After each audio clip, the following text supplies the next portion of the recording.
Vamos a abrir nuestras Biblias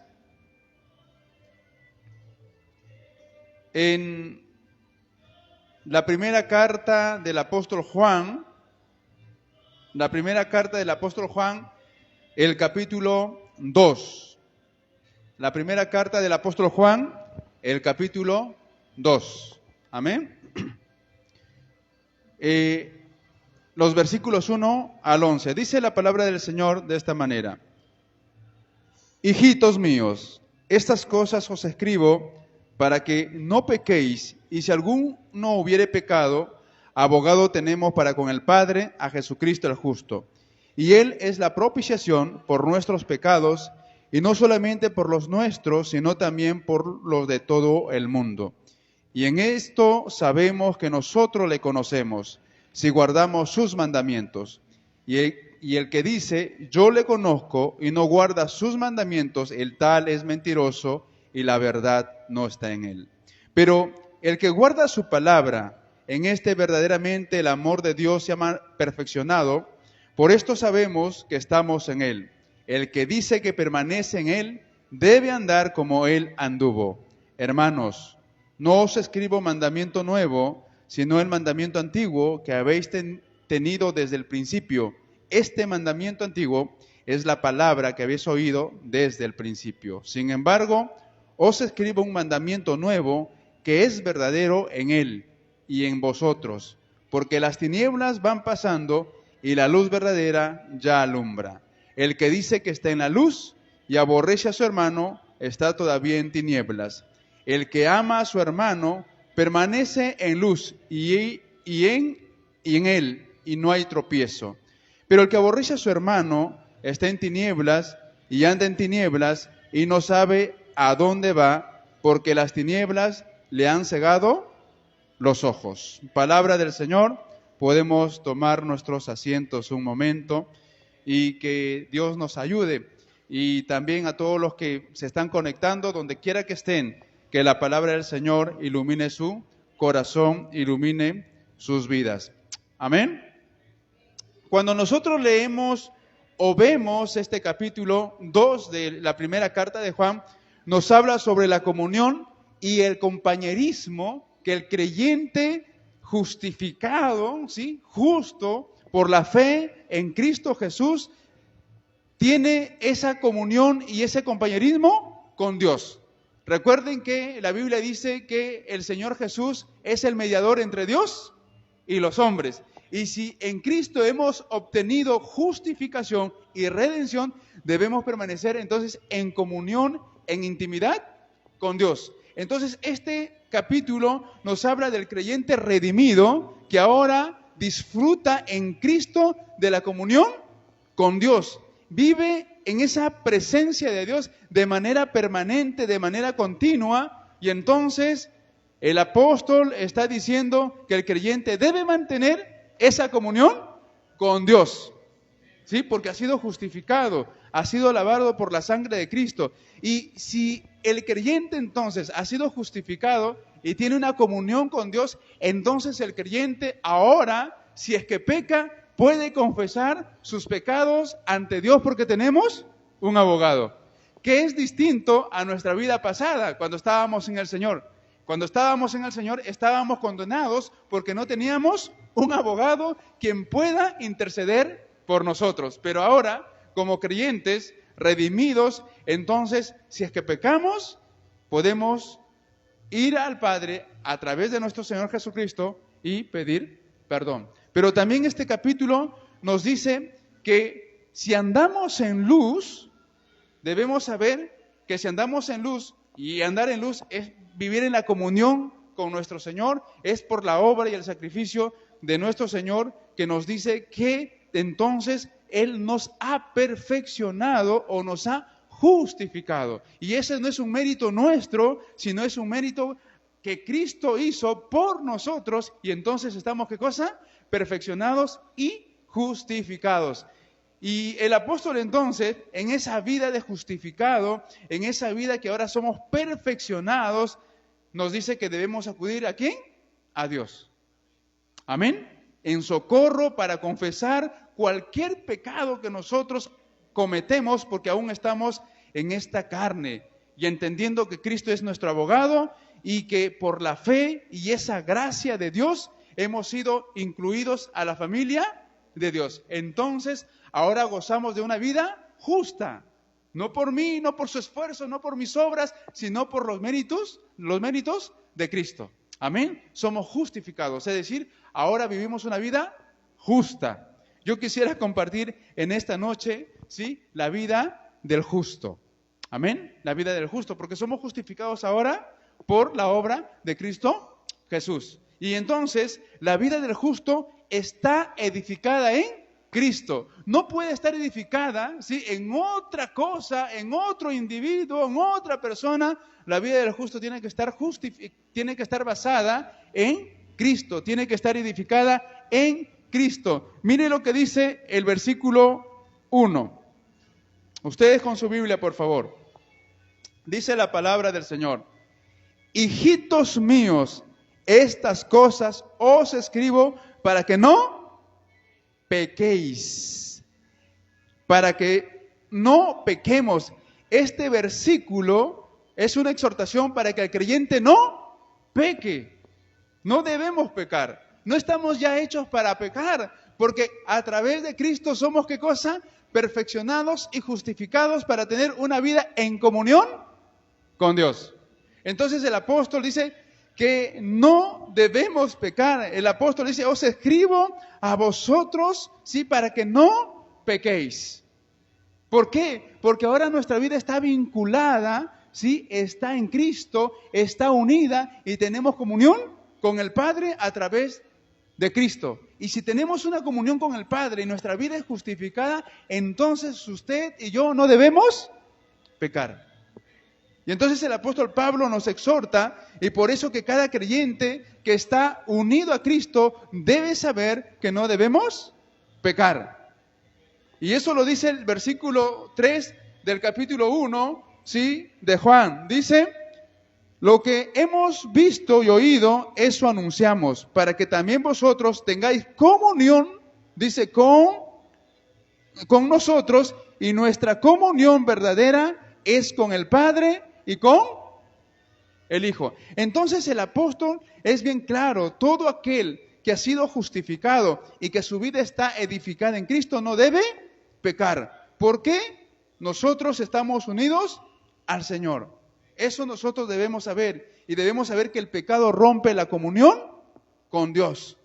Y aunque estamos en esta débil naturaleza, hermanos, en esta naturaleza carnal todavía, es decir, en esta naturaleza que es vendida al pecado, en esta fragilidad, debemos entender que si confiamos en Cristo podemos tener también victoria sobre el pecado, sobre la tentación, porque ya no son por nuestras fuerzas, sino es a través de las fuerzas de nuestro Señor que podemos vencer el pecado y romper toda pecaminosidad. Entonces, el apóstol nos dice que no debemos pecar. ¿Por qué? Porque estamos unidos a Cristo. Y si pecamos, dice el apóstol, ¿tenemos qué cosa?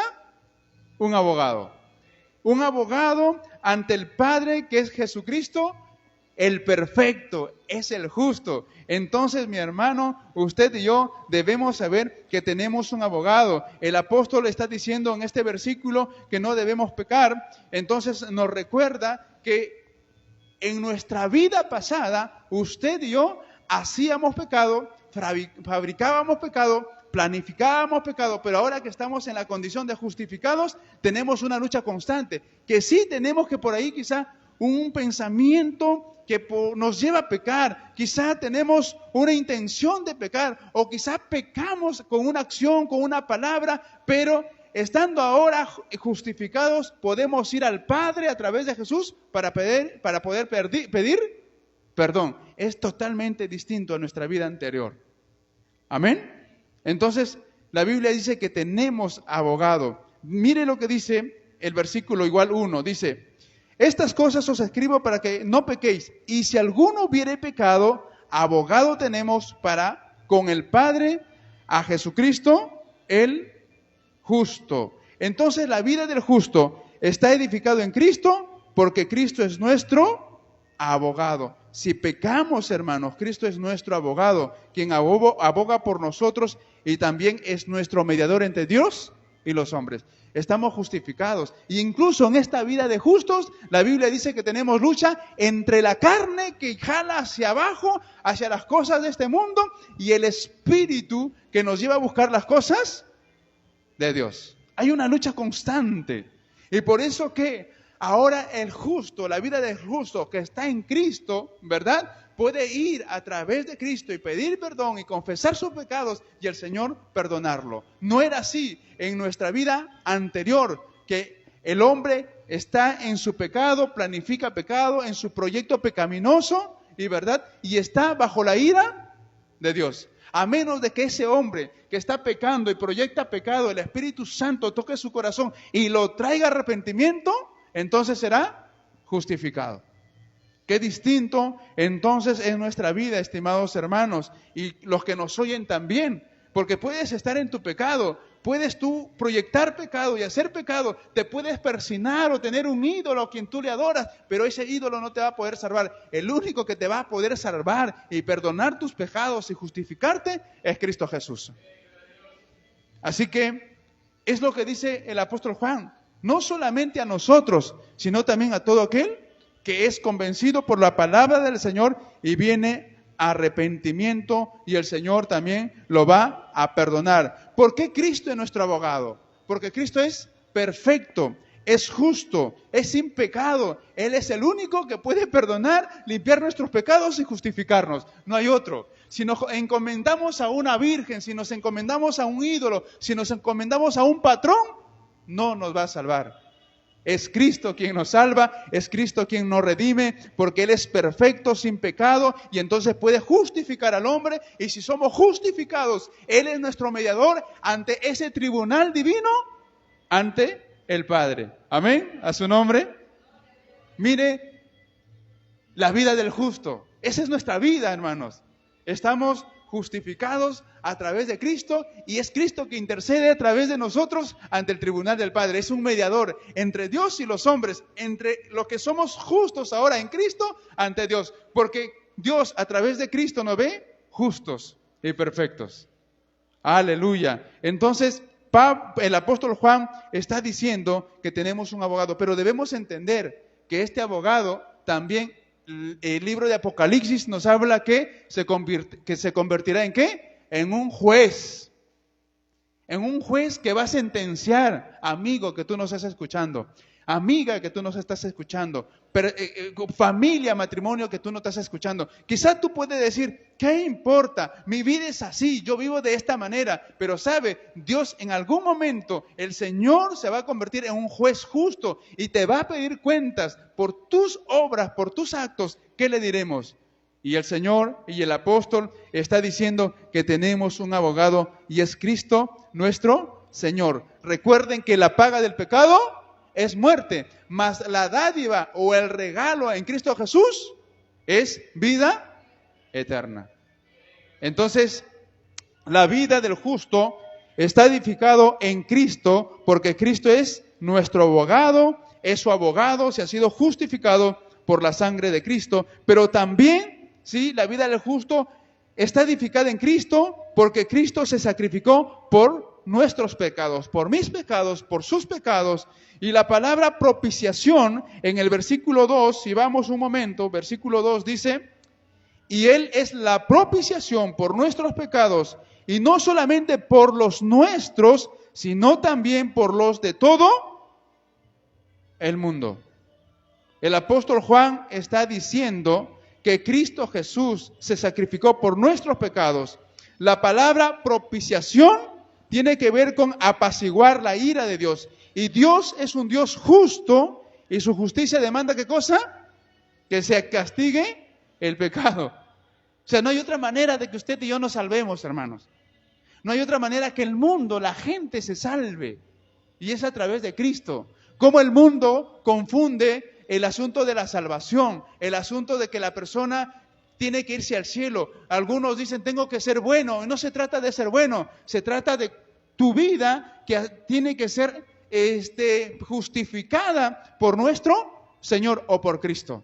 Y por eso que el apóstol está diciendo que la única manera de que tu pecado o mis pecados sean perdonados es que tú y yo, ¿sí?, aceptemos la obra de Cristo en la cruz. Y esa es la propiciación que Dios busca, que todo hombre en todo lugar se arrepienta, porque el justo juez está demandando, ¿qué cosa? Arrepentimiento de todas las personas. Y el apóstol Juan está diciendo que el sacrificio de Cristo, ¿sí?, vino a ser el acto de apaciguar la ira de Dios traída por causa del pecado del ser humano, de la persona. Y si Cristo es el que expía y es el que quita el pecado, también, dice aquí, los del mundo. Y debemos entender que Juan está diciendo que el mundo entero, hermanos, ahora, ¿sí?, Dios se ha ocupado ¿de qué? Del problema del pecado. Dios le está diciendo a través de la carta de Juan que ahora, ¿sí?, el mundo debe saber que Dios se ocupó del problema del pecado. ¿Y cómo lo hizo? A través de Cristo. Y si el hombre rechaza esta, ¿cómo diríamos?, esta oferta de Dios, si lo vamos a poner en nuestros términos, esta oferta de Dios, también el hombre le va a rendir cuentas al Señor por rechazarlo. Miren lo que está haciendo Dios. El hombre está siendo favorecido hasta hoy y el hombre sigue rechazando y dándole la espalda a Dios. Por eso tantas naciones, tantas comunidades, tantos lugares donde la gente se pervierte y le da riendas sueltas a su pecado, planifica pecado, proyecta pecado y enseña a otros a pecar. Y la palabra te dice hoy a mí y a todos los que nos escuchan que Dios se ocupó del problema del pecado que el hombre no puede vencer con sus fuerzas. Dios entonces manda a su Hijo para que el pecado sea destruido y para que toda persona en el mundo pueda lograr perdón de pecados a través de Cristo Jesús. Aleluya. ¿Quién vive? Aleluya. Entonces, mire lo que está diciendo el apóstol. Entonces, el hombre no va a decir que el pecado ahora me detuvo, no, porque el hombre es consciente ahora que hay un Redentor. Y ese Redentor es Cristo Jesús, el que limpia, el que quita el pecado, ¿sí? Y nos hace justos ante el Señor. Porque el pecado trae muerte, trae destrucción, ¿sí? Y también, hermanos, es una destrucción, dice la Escritura, eterna. Si tú te encuentras en pecados, si tú te encuentras en un mal camino, si tu vida está yendo a una barranca moral y sabes tú que estás mal, deja que el Señor en esta noche toque tu corazón, quebrante tu vida y vengas a los pies de Cristo. Amén. En segundo lugar, la vida del justo está basada en la palabra de Dios.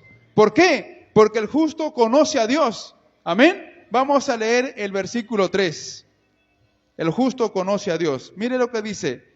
Y en esto sabemos que nosotros le conocemos si guardamos sus mandamientos. Entonces, la vida del justo está basada en la palabra de Dios porque conoce a Dios. Hermanos, ¿cómo es conocer a Dios? ¿Cómo conocemos a Dios? La Biblia dice que a Dios nadie le ha visto, pero el apóstol Juan está diciendo, ¿sí? Y en esto sabemos que nosotros le conocemos si guardamos sus mandamientos. El justo conoce a Dios. Cuando guardamos sus mandamientos, cuando guardamos los mandamientos de Dios, ¿sí?, le conocemos y tenemos comunión con Dios. Porque la palabra de Dios es la revelación de Él, de su carácter, de sus virtudes, de cómo quiere que nosotros caminemos, de cómo quiere que nosotros andemos en este mundo. Entonces, si nosotros guardamos sus mandamientos, ¿conocemos a quién? A Dios. El cristiano que ama al Señor y guarda sus mandamientos, está seguro que le conoce, porque ha desterrado de su vida toda fornicación, toda impureza, toda pasión carnal, todo pecado. Porque si usted conoce a Dios, y aquí estamos hablando de una vida, ¿qué cosa? Del justo. Y Dios es justo. Y Cristo es justo y perfecto. Él nos perdonó y nos ha redimido. Y si Él nos perdona y nos redime y nos justifica, entonces debe saber que su vida ha sido cambiada. Ya no es su vida de fornicación, de pleito, de pelea, de pecado y de inmundicia. ¿Por qué? Porque Cristo ha redimido, ¿qué? su vida. Amén. Y por eso es que conocemos a un Dios santo, a un Dios justo, a un Dios misericordioso. Y entonces la Biblia nos dice que usted ha desterrado esa vida porque Cristo le ha justificado. Por eso toda persona, hermanos, que no guarda los mandamientos del Señor, no le conoce. Si usted dice que es creyente, si usted dice que es cristiano y peca a la manera de la vida antigua y peca como el mundo peca, entonces no conoce al Señor. Porque si nosotros conocemos al Señor, si usted dice que conoce al Señor, si usted dice que es cristiano, entonces deje el pecado y véngase a obedecer los mandamientos de Dios. Versículo 4 dice, el que dice, yo le conozco y no guarda sus mandamientos, el tal, ¿qué cosa es? Mentiroso, y la verdad no está en él. Todo mundo dice que es cristiano. Santiago también dice que los demonios creen y tiemblan, pero no obedecen.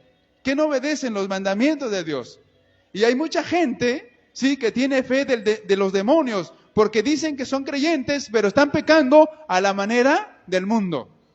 Y usted debe saber, estimados hermanos y amigos que nos ven, si usted dice que conoce a Dios, si usted dice que es cristiano y no guarda sus mandamientos, entonces es mentiroso, porque Dios es justo y perdonador. Si Dios es justo, usted y yo debemos practicar ¿qué cosa? La justicia, la equidad, el equilibrio, amar a nuestros hermanos, amar a nuestro prójimo. Y entonces estamos guardando ¿qué cosa?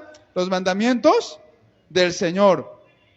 Si usted vive en la fornicación, si usted vive en la inmundicia, si usted vive en la avaricia, entonces no conoce a Dios. Y como no conoce a Dios, no tiene herencia ni parte en el reino de los cielos. Amén. Por más que usted lleve flores al templo, a la capilla, donde quiera, así no se gana el cielo. El cielo sí se entra cuando usted y yo nos arrepentimos de corazón, cuando el Señor hace su obra perfecta en nosotros y estamos capacitados en guardar los mandamientos de Él. Y si guardamos los mandamientos de Él, estamos en la capacidad de decirle que conocemos al Señor. El apóstol Pablo está diciendo a la iglesia y lo dice de esta manera: imítenme a mí como yo estoy imitando de Cristo. Pablo imitaba ¿qué cosa? A un Dios justo. Pablo imitaba a un Dios santo. Pablo imitaba a un Dios misericordioso. Si usted dice conocer a Dios, debe andar como Él nos dice en su palabra, como el Señor nos dice en su palabra. Un Dios santo, yo tengo que también vivir en santidad. Un Dios perdonador, yo tengo que perdonar también, mi vida tiene que estar así. Amén. Si usted entonces dice que es cristiano y no vive como tal, usted ha llegado a ser, ¿qué cosa dice? Un mentiroso. Y los mentirosos tampoco entrarán al reino de los cielos. Alguien dirá entre nosotros, pero pastor, hermano, pero a veces yo miento. Esa es la gran diferencia entre el que no es cristiano y el que lo es. Porque el que no es cristiano, la mentira es parte de su vida, ¿verdad? La mentira es parte de su vida, la mentira es parte de él. Pero el que es cristiano no hace de la mentira parte de su vida. Al contrario, ¿qué cosa? Los destierra, los despoja. Como diría el apóstol Pablo, haced morir lo terrenal en nuestras vidas. Entonces, la vida del justo, estimados hermanos, está basado en la palabra de Dios, porque conocemos al Señor, porque guardamos también sus mandamientos. Pero también la vida del justo está basada en la palabra del Señor, porque ha sido, ¿qué cosa? Perfeccionado. Todo el que ha sido justificado por el Señor ha sido, ¿qué cosa? Perfeccionado. Alguien dirá, pero nadie es perfecto, pues. Pero no estamos hablando de la manera que en mi vida de fragilidad humana ya soy perfecto. Estoy hablando, y el apóstol Pablo dice que hemos sido perfeccionados ¿en dónde? En Cristo. Y si hemos sido perfeccionados en Cristo, mi vida ha cambiado, ha dado un giro distinto, porque ahora mi andar es el andar ¿de qué? De Cristo. Pablo lo va a decir en otras palabras y lo va a decir de esta manera: con Cristo estoy juntamente crucificado. Es decir, toda mi vida de fragilidad humana se encuentra vinculada con Cristo para poder vencer todo pecado y toda tentación. Entonces, el apóstol está diciendo que somos perfeccionados porque nuestra vida está basada en la palabra del Señor. Versículo 5. Dice la palabra del Señor en el versículo 5. Pero el que guarda su palabra, en este verdaderamente el amor de Dios se ha perfeccionado. Por esto sabemos que estamos en Él. ¿Sí? Pero el que guarda su palabra, en este verdaderamente el amor de Dios se ha perfeccionado, porque sabemos que estamos en Él. Entonces, todos los que hemos sido redimidos, ¿sí?, y guardamos los mandamientos de Dios, hemos sido perfeccionados o hemos experimentado el amor de Dios. Y el amor de Dios es un amor justo. Es un amor misericordioso, es un amor que no guarda envidia, es un amor que no genera rivalidad, es un amor que no genera contienda. Miren qué amor perfecto conocemos usted y yo como creyentes. Y el mundo no conoce ese amor, porque a veces confundimos el amor de este mundo, sí, con el amor de Dios. El amor de Dios no es permisivo.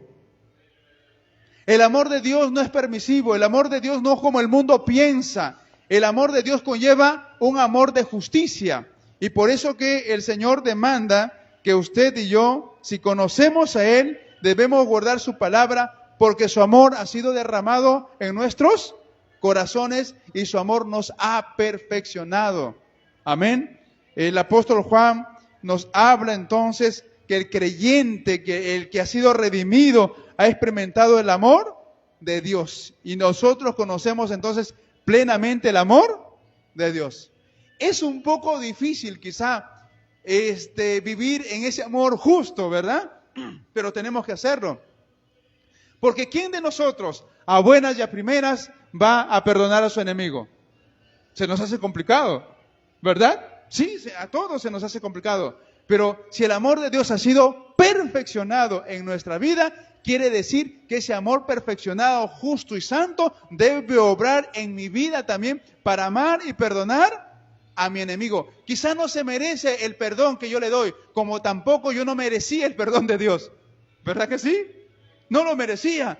Pero Dios en su amor perfecto y santo me perdonó, me limpió y me amó. Y de esa manera, como el amor de Dios se ha perfeccionado en mí, yo tengo que también amar a quien no se merece y perdonar a quien no se merece. Dios es bueno, Dios es justo, Dios es santo y desea que usted, estimado hermano, amigo, sepa que también Dios le ha perfeccionado si usted se ha arrepentido, si usted ha confesado sus pecados. El creyente que es perfeccionado en el amor de Dios, entonces ya no ama el pecado, porque su amor está en Dios. Su amor está en los mandamientos de Dios.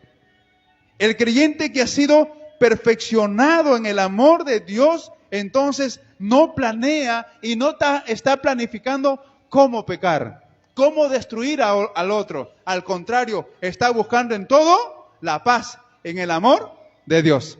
Amén. O sea, ya no busca venganza, porque el que dice que conoce al Señor y vive conforme a sus mandamientos, ¿verdad? No está buscando venganza, sino está dejando que Dios haga, ¿sí?, el trabajo. Miren lo que dice la primera carta de Juan, el capítulo 2, el versículo 15 al 17. Dice así la palabra del Señor: no améis al mundo, ni las cosas que están en el mundo. Si alguno ama al mundo, el amor del Padre no está en él. Porque todo lo que hay en el mundo, los deseos de la carne, los deseos de los ojos y la vanagloria de la vida, no proviene del Padre, sino del mundo. Y el mundo pasa y sus deseos, pero el que hace la voluntad de Dios, ¿qué cosa? Permanece. Qué importante, ¿verdad? Qué importante. Si el amor de Dios ha sido perfeccionado en usted y en mí, vamos a saber conducirnos y vamos a reflejar, ¿qué cosa? La vida de Dios en este mundo. Entonces, la vida del justo está basado en la palabra de Dios porque ha sido perfeccionado, estimados hermanos, para permanecer en Cristo, para andar como Él anduvo. Versículo 6. El que dice que permanece en Él, ¿debe andar como Él? Debe andar. Mejor dicho, tiene que andar como Cristo anduvo. Y a veces se nos hace difícil, ¿verdad? Porque a veces tenemos este concepto del sistema de este mundo y decimos que es complicado, no se puede vivir una vida radical en este mundo, tiene que ser de poco. Mire, lo cierto es que cuando el Señor nos salva a través de Cristo, no lo hace a pocos, es una salvación de manera radical, así completa y profunda, en una. No es en un proceso o dos procesos, sino es en uno. Cuando Cristo viene al corazón del hombre, al que está perdido y lo rescata, lo saca de todo, lo hace una nueva criatura y lo presenta al instante ante el Padre justificado y santo. Por eso que la Biblia dice, el que dice que conoce al Señor, el que dice que permanece en Él, entonces debe andar como Cristo anduvo. Cristo anduvo en una vida de santidad, en una vida de amor, de misericordia, de perdón, de justicia, de veracidad, de verdad en esta vida. La obediencia al Padre, por la obediencia de Cristo, ¿sí? Ante el Padre, usted y yo hemos sido justificados. Y si Cristo obedeció hasta el punto, usted y yo tenemos que obedecer la palabra del Señor. Qué importante. Cristo nos enseña a depender de Dios. ¿Por qué se preocupan, dice, del vestido, por ejemplo, del vestido o de la comida? ¿Qué mañana vestiremos? ¿Qué mañana comeremos? Porque si el justo depende de Dios y está vinculado su vida con Dios, entonces la provisión también va a venir de Dios. Obviamente, tenemos que nosotros esforzarnos con la ayuda del Señor, porque Pablo también lo va a decir, el que no trabaja, que no coma. Pero la dependencia no es en tu trabajo, la dependencia sigue estando como justo redimido en Dios. A su nombre, cambia todo el concepto de nuestra vida. Cristo tuvo compasión por los perdidos. Y el mundo está lleno de perdidos, que no saben discernir entre lo bueno y lo malo, entre la derecha y la izquierda. Y Dios nos manda que tengamos compasión. Mateo 9 va a decir 35, que el Señor recorría ciudades enteras y pueblos, ¿verdad? Sanando a los enfermos y vio a las multitudes como ovejas sin pastor.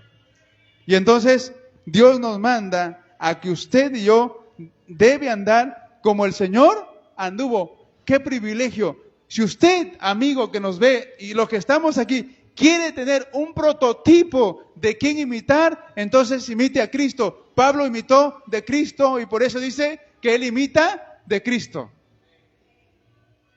Y es un desafío para nosotros. Mire, de cuántas cosas estamos bombardeados en este mundo. Cómo el sistema influye constantemente en nuestra mente para vivir como este sistema. Y la palabra del Señor nos invita a que usted y yo, ¿sí?, seamos afectados por la palabra para cambiar nuestra manera de pensar y vivir de acuerdo a la voluntad, a los mandamientos y a los principios de Dios. Tercero, la vida del justo es luz verdadera. Amén.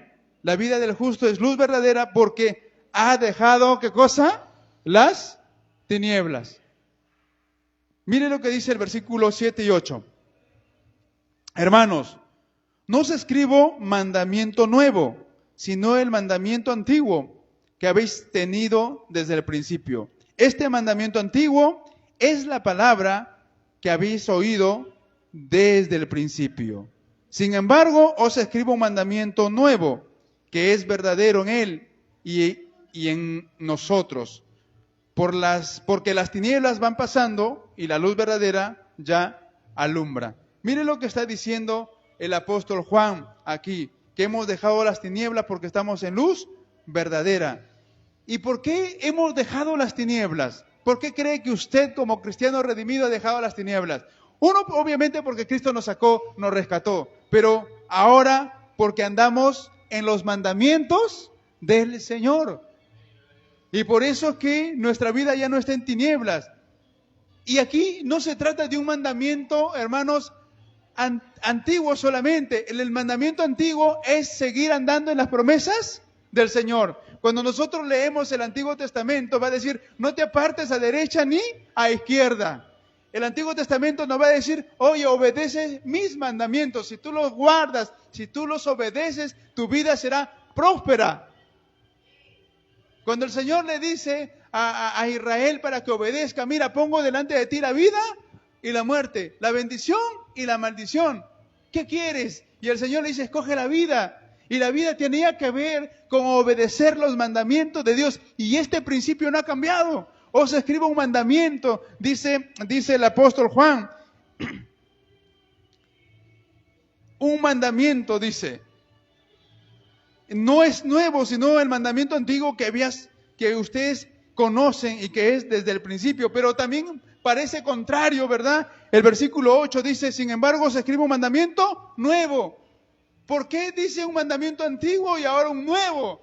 Recuerden, hermanos, que la palabra de Dios no cambia, se renueva todo el tiempo, es inmutable.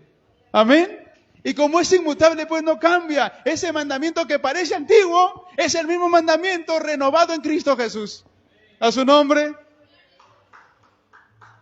Y ahí debemos entonces andar. Esas son las sendas antiguas que habla el profeta.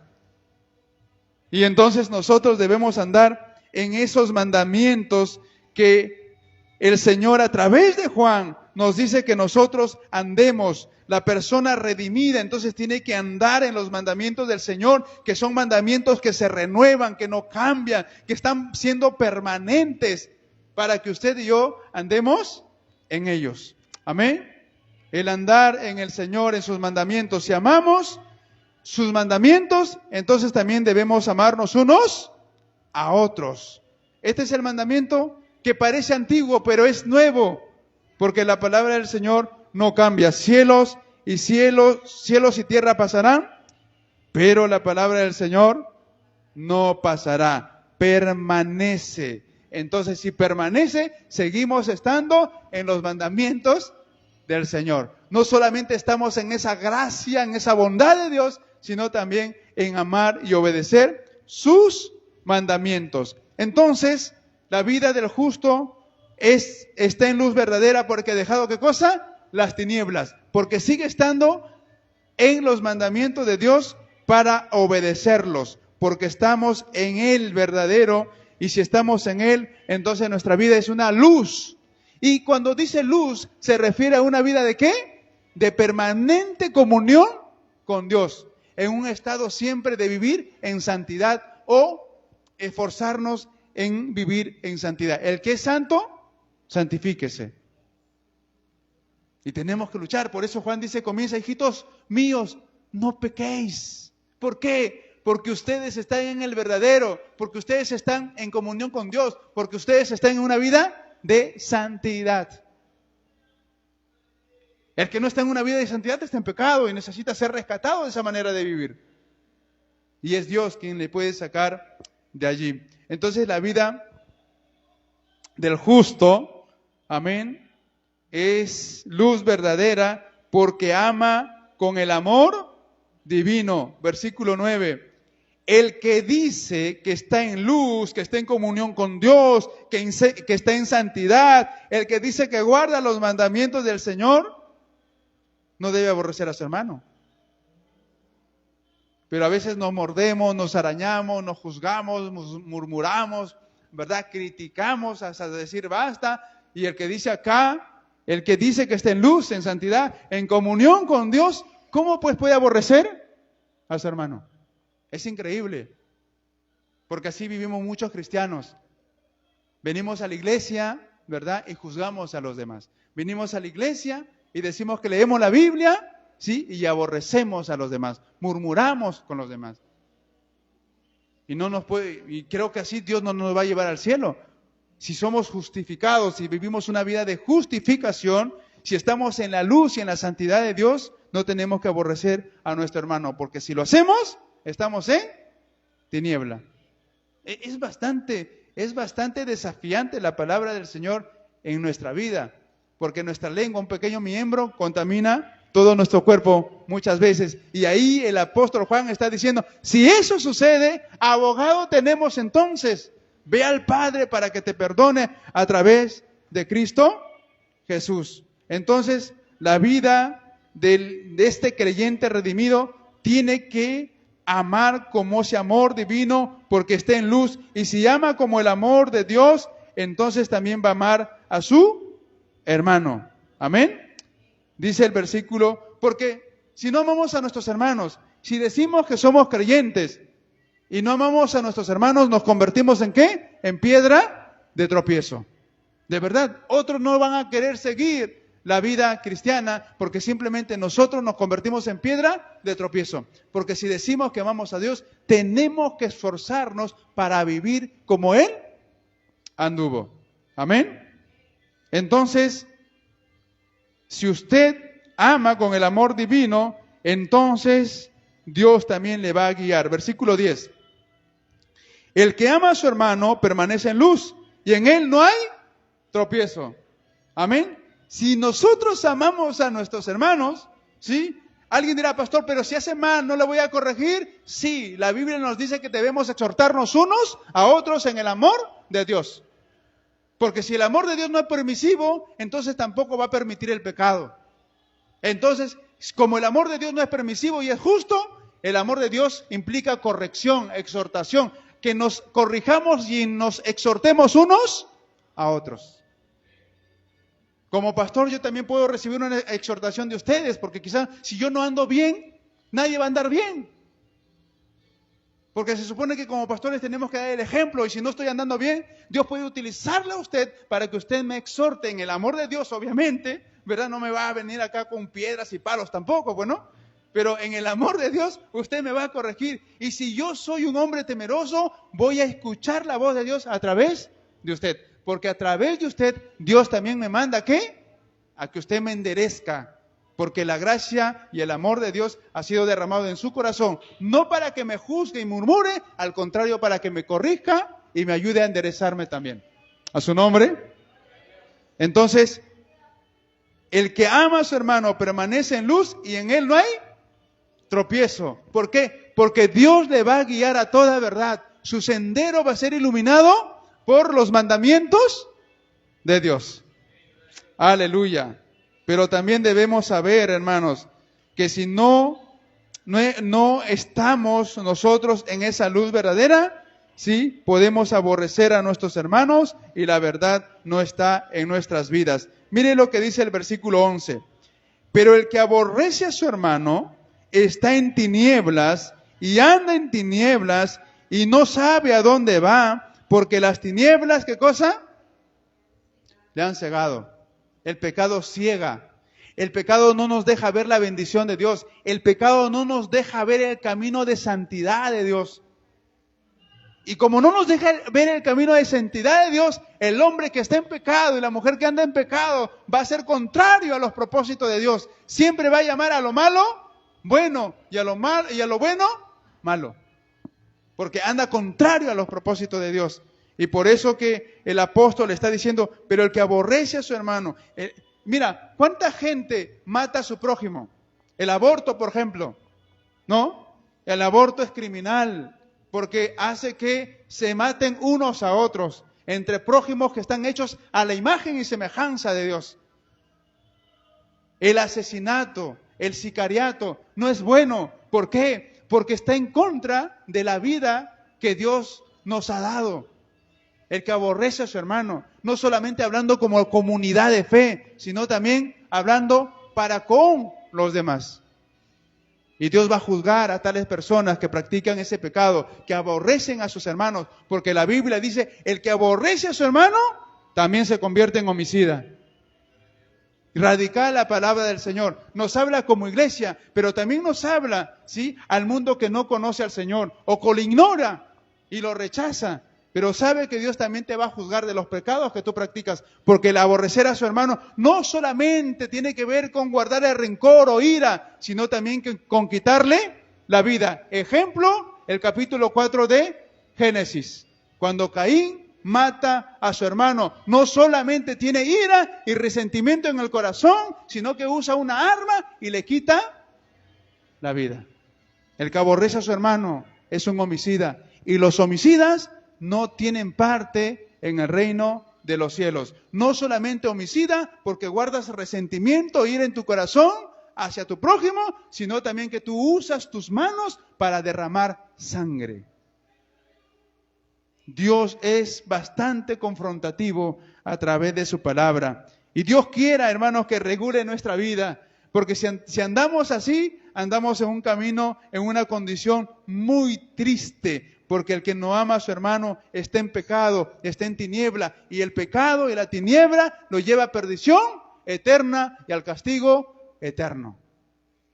Si estamos en la luz, entonces conocemos a Dios y sabemos que tenemos una vida justificada. Amén. A su nombre. Tenemos una vida justificada. Que ustedes, hermanos, y todos los que conocemos de Dios, vivamos en la vida justa que Dios nos ha preparado. Porque Él ha hecho también buenas obras para que usted y yo caminemos. Y si usted está guardando rencor y cree que es justo y guarda en su corazón rencores, malicias, enojos, envidias, qué sé yo, Dios también dice que hay un abogado. Y en esta noche ese abogado, si usted intercede, también puede perdonar su pecado. Y usted, amigo que nos ve, quizá tu condición es que tú estás perdido y la ira de Dios está sobre ti, y Dios también dice que Él fue el sacrificio por los pecados de este mundo, y la oportunidad está en que tú, por la gracia y la misericordia del Señor, vengas al conocimiento de Él en un verdadero arrepentimiento a través de la fe en Cristo Jesús. Vamos a ponernos de pie, vamos a orar al Señor. Amén. Recuerde, usted y yo hemos sido redimidos por la sangre de Cristo Jesús. Y si usted todavía no lo es, en su casa, en la ciudad donde nos ve, en el pueblo, el país donde se encuentre, ¿sí? Usted también puede decirle: Señor, perdóname, límpiame, sé que estoy viviendo en este pecado que me arrastra y estoy bajo tu ira, pero ahora quiero apelar a tu amor y tu gracia que me puede salvar por Cristo en la cruz. Levante su mano. Padre, gracias te damos. Tú eres bueno, Señor. Nos sigues llamando, Señor, a atender a tu palabra. Nos sigue, Señor, llamando, Señor, Dios mío, para que nuestro corazón, que es justificado, nuestra vida que es justificada, esté ligado, Señor, en comunión con el Padre a través de ti, que eres, Señor, nuestro abogado, aquel que intercede, el mediador entre Dios y los hombres. Gracias por rescatar nuestra vida. Te pedimos humildemente que nos perdones, quizá de un pensamiento malo, de palabras, de una acción, Señor. Padre, que tú nos hagas cada día perfectos, que tú guíes nuestro caminar, quites todo el resentimiento, si es que lo hay, de nuestra vida. Te pedimos, Señor, que nos santifiques y nos perdones, Padre Celestial. También oramos por aquellos que en algún lugar del mundo, Señor Dios mío, Padre, tú has tocado su corazón. Tu espíritu ha redarguido su corazón y ahora se están arrepintiendo. Están pidiéndote perdón, están reconociendo su pecado, están reconociendo su condición. Y ahí donde están, tu gracia, tu amor los alcance, los perdone, los justifique, Señor, y los conviertas en personas justas para que dejen todo pecado, toda malicia, y tú los guíes a una nueva vida, a un nuevo amanecer. Gracias, Señor, porque tú eres bueno. Gracias por cada uno de nuestros hermanos que están aquí y que tú siempre nos guíes a toda verdad. Oramos también, si es que aquí hay algún enfermo, si alguien vino con alguna dolencia, tu mano de sanadora, tu mano de poder, limpie, saque toda esa enfermedad. Si alguien vino con un corazón quebrantado, tú hoy restaures y pongas paz, Señor, pongas tranquilidad, sosiego a su vida, Padre. Gracias te damos, Señor. Tú eres bueno y tu verdad